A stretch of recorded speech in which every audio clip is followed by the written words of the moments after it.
अच्छा, जब next topic है हिर्सुटिज्म। ये एक कॉमन एंडोक्राइन प्रेजेंटेशन है वुमेन में, और इसको हम डिफ्रेंशिएट करेंगे हाइपरट्राइकोसिस से। ठीक है, यहाँ पर हम इसके कॉजेज़ देखेंगे, उसको हिर्सुटिज्म को कैसे क्लिनिकली असेस करते हैं, इन्वेस्टिगेशन क्या करवाएंगे और मैनेजमेंट। ठीक है, तो सबसे पहले तो इसने हिर्सुटिज्म की डेफिनेशन बताइए। याद रखिएगा कि excessive growth of terminal hair यानी थिक किस्म के पिगमेंटेड हेयर, लाइक जिस तरह एडल्ट मेल चेस्ट पर हेयर होते हैं, एडल्ट मेल की चेस्ट पर थिक से पिगमेंटेड हेयर, उस तरह के एक्सेसिव ग्रोथ हो टर्मिनल हेयर की in an androgen dependent distribution in women. Androgen dependent distribution यानी अपर लिप पर, चिन पर हो, चेस्ट वाले एरिया पर, उसकी बैक पर, लोअर एब्डोमेन, थाइस पर और फोर आर्म पर। ठीक है, ये जो एंड्रोजन डिपेंडेंट डिस्ट्रीब्यूशन पर वुमेन को बिल्कुल ऐसे टर्मिनल हेयर हो, यानी thick pigmented hair adult male chest की तरह के, मेल चेस्ट हेयर। ठीक है, उसको कहते हैं हम हिर्सुटिज्म। इन जगहों पर अगर मेल के बालों की तरह अगर हेयर ग्रो करें फीमेल में, तो इसको हाइपरट्राइकोसिस से हम कैसे डिस्टिंग्विश करते हैं। हिर्सुटिज्म जो है ना, उसमें बहुत ज़्यादा एक्सेसिव टर्मिनल हेयर होंगे एंड्रोजन डिपेंडेंट पैटर्न में। जो हाइपरट्राइकोसिस होती है उसमें जनरलाइज्ड एक्सेसिव ग्रोथ होती है वेलस हेयर की, यानी उसके पतले से, थिन से और नॉन पिगमेंटेड हेयर होंगे, काले से बिल्कुल डार्क नहीं होंगे और मोटे नहीं होंगे, थिन बाल होंगे, नॉन पिगमेंटेड हेयर जो पूरी बॉडी पर बचपन से ही होंगे, तो उसको हाइपरट्राइकोसिस कहते हैं, उसको हिर्सुटिज्म नहीं कहेंगे। ठीक है, उसमें मोटे बाल हैं हिर्सुटिज्म में और पिगमेंटेड हैं बिल्कुल एडल्ट मेल चेस्ट हेयर की तरह।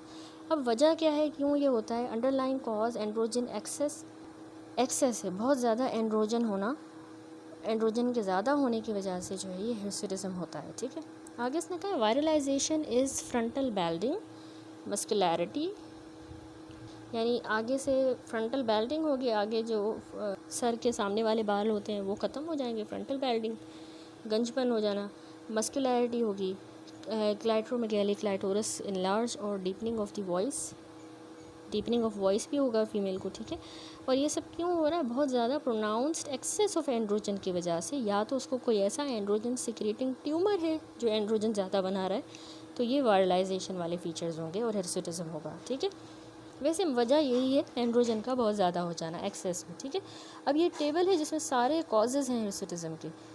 कॉजेज़ आपको अच्छी तरह से याद रखने हैं। सबसे पहले तो इडियोपैथिक हिर्सुटिज्म। इडियोपैथिक जो होता है ना, ऑफन फेमिलियल होता है, यानी जिसकी वजह नहीं है इडियोपैथिक, ये फेमिलियल होता है, कॉमन है। जो मेडिटेरेनियन या एशियन बैकग्राउंड के लोग होते हैं उनको ये हिर्सुटिज्म होता है। ठीक है, इन्वेस्टिगेशन भी हम उनके करवाएंगे तो उनके हार्मोनल लेवल बिल्कुल नॉर्मल आएंगे, तो उसका ट्रीटमेंट यही है कि कॉस्मेटिक मेजर्स जैसे वैक्सिंग करवाना, लेज़र या एंटी एंड्रोजन्स भी यूज़ कर सकती हैं, एंड्रोजन के एक्शन को ब्लॉक करने के लिए दवाइयाँ ले सकती हैं। ठीक है, तो इडियोपैथिक हिर्सुटिज्म होता है। दूसरा होता है पीसीओएस की वजह से, पॉलीसिस्टिक ओवेरियन सिंड्रोम।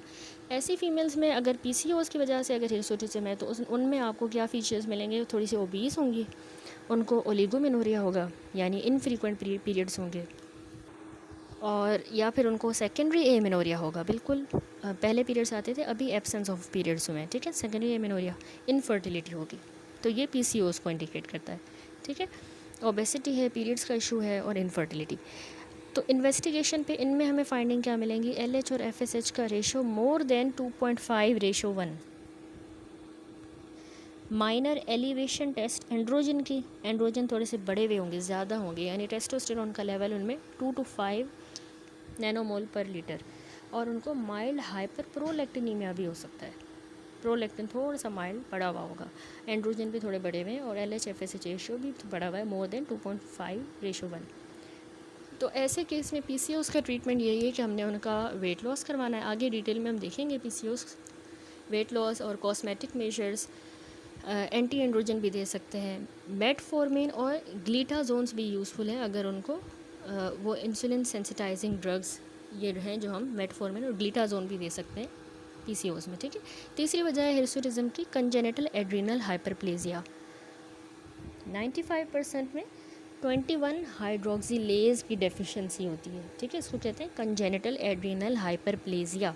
इसमें क्या क्लिनिकल फीचर होते हैं? उसको पिगमेंटेशन होगी फीमेल को, साल्ट वेस्टिंग की हिस्ट्री होगी बचपन में, चाइल्डहुड में साल्ट वेस्टिंग की हिस्ट्री होगी, यानी उसको बचपन में एड्रीनल इनसफिशेंसी होगी, जो कि कंजेनिटल एड्रीनल हाइपरप्लेजिया में बहुत कॉमन है। ठीक है। एम्बिगियस जेनिटेलिया, एम्बिगियस जेनिटेलिया यानी कि एक्सटर्नल जेनिटेलिया क्लियर नहीं होते कि मेल है या फीमेल है। ठीक है, इस तरह से होगा, यही मैं फीचर्स बता रही हूँ। ठीक है, एम्बिगियस जेनिटेलिया होगा। एड्रीनल क्राइसिस होंगे व्हेन स्ट्रेस में, और जीविश बैकग्राउंड भी हो सकता है।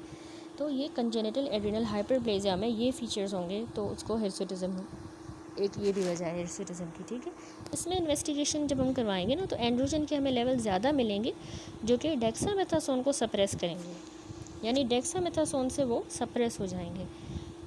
और 17 हाइड्रोक्सी प्रोजेस्ट्रोन में हमें एबनॉर्मल राइज मिलेगा विथ एड्रीनोकॉर्टिकोट्रोपिक हार्मोन। ठीक है, इन्वेस्टिगेशन की ये फाइंडिंग्स हैं। ACTH से हमें 17 हाइड्रोक्सी प्रोजेस्ट्रोन बढ़ा हुआ मिलेगा, बहुत ज़्यादा एबनॉर्मली ज़्यादा मिलेगा। और डेक्सामेथासोन से ये एलिवेटेड एंड्रोजन सप्रेस हो जाएंगे। तो ये इस तरह से हम डायग्नोस करते हैं कंजेनिटल एड्रीनल हाइपरप्लेजिया को। ACTH देते हैं तो उससे 17 हाइड्रोक्सी प्रोजेस्ट्रोन बढ़ेगा, और डेक्सामेथासोन देने से एलिवेटेड एंड्रोजन सप्रेस हो जाएंगे। तो ट्रीटमेंट यही होता है कि हमने इनका ग्लूकोकॉर्टिकोइड रिप्लेसमेंट करनी होती है इन अ रिवर्स रिदम, ताकि अर्ली मॉर्निंग ACTH को सप्रेस करें, एड्रीनोकॉर्टिकोट्रोपिक हार्मोन को। तो हम ग्लूकोकॉर्टिकोइड रिप्लेसमेंट करते हैं। ठीक है, एक और वजह है हिर्सुटिज्म की, एक्सोजिनस एंड्रोजन एडमिनिस्ट्रेशन। बाहर से ही कोई एंड्रोजन ले रहा है, जैसे कि एथलीट्स ले रहे होते हैं। ठीक है, तो एथलीट्स में हमें ये एक्सोजिनस एंड्रोजन एडमिनिस्ट्रेशन मिलती है, या तो वायरलाइजेशन में, क्लिनिकल फीचर में वायरलाइजेशन होगी जिसको, तो वो भी एंड्रोजन ले रहा होगा। तो उनकी इन्वेस्टिगेशन पे हमें LH और FSH लो मिलेंगे, क्योंकि वो एंड्रोजन्स ले रहे हैं। ठीक है, तो LH FSH लो हैं। यूरिनरी एंड्रोजन के एनालिसिस में हमें ड्रग मिसयूज़ डिटेक्ट हो सकता है। ट्रीटमेंट यही है कि स्टीरॉयड के मिसयूज़ को स्टॉप करना है। ठीक है, एक और वजह है हिर्सुटिज्म की, androgen secreting tumour of ovary या फिर एड्रीनल कॉर्टेक्स। तो ऐसे केस में क्लिनिकल फीचर होंगे, उनको रैपिड ऑनसेट का हिर्सुटिज्म होगा, जिनको ओवरी में या एड्रीनल कॉर्टेक्स में ऐसा ट्यूमर है जो एंड्रोजन ज़्यादा बना रहा है, तो जल्दी उनको हिर्सुटिज्म होगा। बहुत ज़्यादा वायरलाइजेशन होगी, जैसे क्लाइटोरोमेगैली, डीप वॉइस होगी, बेल्डिंग, गंजपन यानी, और ब्रेस्ट की एट्रोफी। तो इनकी इन्वेस्टिगेशन फाइंडिंग पे हाई एंड्रोजन्स मिलेंगे, यानी मोर देन 5 नैनोमोल पर लीटर हमें एंड्रोजन्स मिलेंगे, जो गोनेडोट्रोपिन रिलीजिंग हार्मोन एनालॉग्स देने पर भी सप्रेस नहीं होंगे, क्योंकि ट्यूमर है बहुत ज़्यादा बना रहा है, तो हम GnRH एनालॉग देंगे उससे भी सप्रेस नहीं होंगे। LH और FSH लो होगा। CT या MRI पे हमें ट्यूमर नज़र आएगा। ट्रीटमेंट यही है, उस ट्यूमर को सर्जिकली एक्ससाइज करना है। छठी वजह जो है हिर्सुटिज्म की, वो है कुशिंग सिंड्रोम। कुशिंग सिंड्रोम में कुशिंग वाले फीचर होंगे, moon face, buffalo hump, central obesity, striae. Investigation पे हमें नॉर्मल या माइल्ड एलिवेशन मिलेगी एड्रीनल एंड्रोजन्स की, या तो नॉर्मल होंगे या थोड़े बहुत बड़े में होंगे, और बाकी इन्वेस्टिगेशन हम डिटेल में बाद में देखेंगे। ट्रीटमेंट इसमें कुशिंग सिंड्रोम का ही करना है। ठीक है, अच्छा एक बात याद रखिएगा, एक नोट थोड़ी सी इंपॉर्टेंट मैं आपको बात बता दूँ, आप बेशक लिख लें कि सीरम टेस्टोस्टेरोन लेवल जो वुमेन में होते हैं वो नॉर्मल हम कितने कंसीडर करते हैं, अगर वो लेस देन 2 नैनोमोल पर लीटर है तो नॉर्मल है। 2 to 5 नैनोमोल पर लीटर है तो मतलब थोड़ा बढ़ा हुआ है, लेकिन 5 नैनोमोल पर लीटर अगर है तो उसमें हाई है, हमें फर्दर इन्वेस्टिगेशन करवानी होगी। दैट्स इट, ये सारे हिर्सुटिज्म के कॉजेज़ हो गए। अब इन्वेस्टिगेशन हिर्सुटिज्म वाली पेशेंट में हमने क्या करवानी होती है, उसमें सबसे पहले तो हम क्लिनिकल असेसमेंट ऑब्वियसली करेंगे। क्लिनिकल असेसमेंट में हमने सिवियरिटी देखनी है, क्योंकि सिवियरिटी सब्जेक्टिव होती है, यानी हर वुमेन में अलग होती है, वेरी करती है। की ऑब्जर्वेशन क्या है, ड्रग हिस्ट्री। पहले तो हमने ड्रग हिस्ट्री भी देखनी है कि वुमेन ऐसी कोई ड्रग तो नहीं ले रही मेडिकेशन जिसकी वजह से हिर्सुटिज्म हो। मेंस्ट्रुअल हिस्ट्री देखनी है, इरेगुलर पीरियड्स तो नहीं है जो हार्मोनल इम्बैलेंस के साथ होता है। BMI चेक करेंगे, ब्लड प्रेशर जो कि PCOS और कुशिंग में हमें हेल्प करेगा, ब्लड प्रेशर और BMI। एग्जामिनेशन करेंगे वायरलाइजेशन के लिए। ठीक है, ये बहुत क्रूशल होती है। वायरलाइजेशन का मतलब है बहुत ज़्यादा एंड्रोजन एक्सेस है, उसमें उसकी क्लाइटोरस इनलार्ज होगा, क्लाइटोरोमेगैली मिलेगी, डीप वॉइस मिलेगी, उस फीमेल का मेल पैटर्न बेल्डिंग होगी, गंजपन होगा, और ब्रेस्ट एट्रोफी। ठीक है, ये वायरलाइजेशन के साइंस है। और एक्ने वल्गैरिस के लिए भी देखेंगे, कुशिंग सिंड्रोम के भी फीचर्स देखेंगे, ये भी एसोसिएटेड होते हैं। तो रेड फ्लैग साइन क्या है, हिर्सुटिज्म अगर रीसेंट ऑनसेट का है, साथ में उसको वायरलाइजेशन भी है, तो ये एंड्रोजन सिक्रीटिंग ट्यूमर हो सकता है। ये सीरियस कंडीशन है, अचानक से जल्दी से हिर्सुटिज्म हुआ है, वायरलाइजेशन भी है, तो वैसे है ये रेयर, लेकिन एंड्रोजन सिक्रीटिंग ट्यूमर आपने याद रखना है। अब इन्वेस्टिगेशन पे आए तो सबसे पहले तो इनिशियल ब्लड टेस्ट करने हैं। हिर्सुटिज्म वाली फ़ीमेल है तो उसका रैंडम हम सैंपल लेंगे, उसमें टेस्टोस्टेरोन लेवल देखेंगे ताकि एंड्रोजन के लेवल को असेस करें। दूसरा प्रोलैक्टिन देखेंगे क्योंकि पीसीओज में वो बढ़ा हुआ होता है, और एलएच एफएसएच करवाएंगे पिट्यूटरी और ओवेरियन रिस्पॉन्स को चेक करने के लिए। ठीक है, ब्लड टेस्ट के बाद आ जाए इन्वेस्टिगेशन की, फर्दर इन्वेस्टिगेशन फाइंडिंग की बेसिस पे। कुशिंग सिंड्रोम अगर उसको क्लिनिकल फीचर्स हैं तो हम कुशिंग सिंड्रोम की फ़र्दर इन्वेस्टिगेशन करवाएंगे, जो कुशिंग सिंड्रोम वाले टॉपिक में हम डिटेल में देखेंगे। अगर टेस्टोस्टेरोन आपको ज़्यादा मिल रहा है, more then twice the upper limit of normal, upper limit से ट्वाइस नॉर्मल ज़्यादा मिल रहा है, तो वो इडियोपैथिक हिर्सुटिज्म और पीसीओस लेस लाइकली हैं, स्पेशली अगर एलएच और एफएसएच लो हैं। टेस्टोस्टेरोन बढ़ा हुआ है ट्वाइस नॉर्मल और एलएच एफएसएच भी अगर लो है ना, तो हमने पीसीओस को और इडियोपैथिक हिर्सुटिज्म को रूल आउट कर लिया। इसमें फिर हमने बाकी एंड्रोजन एक्सेस के कॉजेज़ को ढूंढना होता है। ठीक है, ये उनको इंडिकेट कर रहा है, जैसे कि congenital adrenal hyperplasia 21 hydroxylase deficiency की वजह से, या एंड्रोजन सिक्रीटिंग ट्यूमर हो सकता है। ठीक है, अगर हमें टेस्टोस्टेरोन ज़्यादा मिल रहा है, more than upper limit of normal, specially LH FSH low है। तो कंजेनिटल एड्रिनल हाइपरप्लेजिया को मैंने आपको बताया, हम ACTH short ACTH stimulation test करते हैं और 17 हाइड्रोक्सी प्रोजेस्टेरोन को मेजर कर रहे होते हैं, जो कि बढ़ जाएगा, एबनॉर्मली बढ़ जाएगा। और अगर एंड्रोजन सिक्रीटिंग ट्यूमर है उसके लिए क्या करेंगे, पोस्ट मेनोपॉजल वुमेन में जिसको बहुत ज़्यादा सिग्निफिकेंट हाइपर एंड्रोजनिज्म है, तो हम जीएनआरएच यानी गोनेडोट्रोपिन रिलीजिंग हार्मोन का एनालॉग देंगे ताकि हम डिफरेंशिएट करें ओवेरियन को फ्रॉम एड्रीनल सोर्सेस। अगर ओवेरियन सोर्स होगी तो जीएनआरएच एनालॉग देने पर मोर देन 50% टेस्टोस्टेरोन जो है वो सप्रेस होगा। अगर एड्रीनल वजह है तो फिर जीएनआरएच एनालॉग हमने दिया तो वो लेस देन 50% सप्रेशन होगी टेस्टोस्टेरोन की।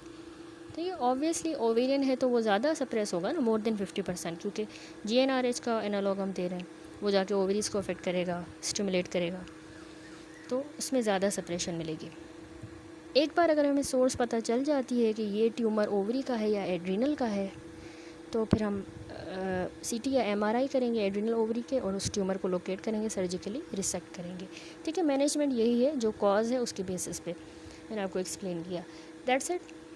यहाँ पर इसने जो मैनेजमेंट में बताया है इनाम दानिश ने, अंडरलाइंग कॉज को हमने हाइपर एंड्रोजनिज्म को डिटेक्ट करना है, ट्रीट करना है अगर पॉसिबल। अगर कोई ड्रग है उसको स्टॉप करना है, जैसे मिनॉक्सिडिल या साइक्लोस्पोरिन, फेनिटोइन, एनाबॉलिक स्टीरॉयड, डायाजॉक्साइड या सर्टेन प्रोजेस्टिन अगर वो ले रही हैं तो उनको स्टॉप करना है, जिसकी वजह से हिर्सुटिज्म हुआ है। ठीक है, और अदर के लिए स्पाइरोनोलेक्टोन जो है ना 50 to 100 मिलीग्राम ट्वाइस डेली देनी होती है, डेट 5 से 25 ऑफ द मेंस्ट्रुअल साइकिल। एक और है फिनास्टेराइड जो है वो जेनेसिस के नाम से आती है, 5 मिलीग्राम, एक टैबलेट डेली ले सकती हैं हिर्सुटिज्म के लिए। फ्लूटामाइड भी डेली ओरल कॉन्ट्रासेप्टिव्स के साथ, और मेटफॉर्मिन जो ग्लूकोफेज है पीसीओज में देते हैं उसके लिए इफ़ेक्टिव है। 500 से 1000 मिलीग्राम ट्वाइस डेली जो है ये इसमें इफ़ेक्टिव है पीसीओस के लिए। लोकल ट्रीटमेंट क्या है, जहाँ पर फेशियल हेयर्स हैं, बहुत ज़्यादा फेशियल हिर्सुटिज्म में बाल हैं, तो उसके लिए लेज़र थेरेपी एक इफ़ेक्टिव थेरेपी है। थ्रेडिंग या एपिलेशन भी अल्टरनेटिव्स हैं। That's it. यहाँ पर हमारा टॉपिक जो है हिर्सुटिज्म कंप्लीट हुआ। अब जो